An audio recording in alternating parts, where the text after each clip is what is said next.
Hello team. We're gonna now start solving equations. So let's say I have negative x equals negative 13. Well, what we have to always know is that the coefficient, the number that's in front of the letter, if you don't see a number there, it's always gonna be 1. So please remember that, family. Whenever you see a term that says negative x or a negative variable, which is letter, and you don't see a number here, always place a 1 right there, just so that you know. Now, when we solve this equation, we have to ask ourselves, okay, well, what's putting negative 1 and x together? Multiplication is putting them together. So I'll put a little dot right here to remind me that multiplication is bringing these two together. Now I have to undo that in order to get the variable by itself.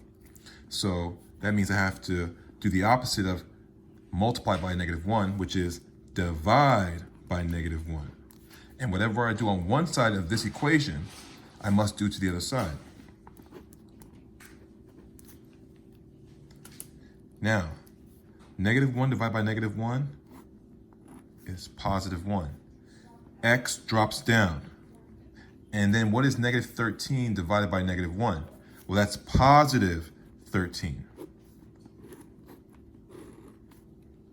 And now we're done. We isolated the variable by itself. And remember, team, whenever you're dealing with an equation, if you divide by negative 1 on one side, you have to divide by negative 1 on the other side.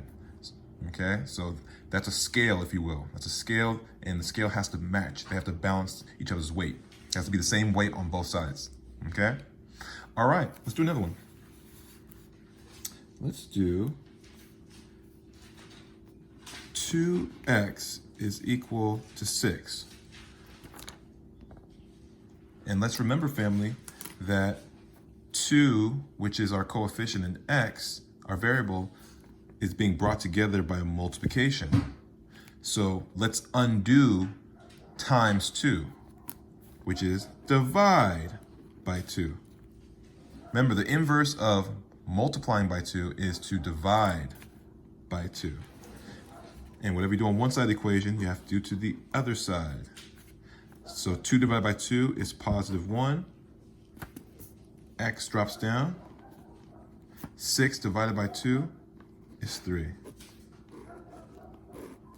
And now we're done, family. Thank you.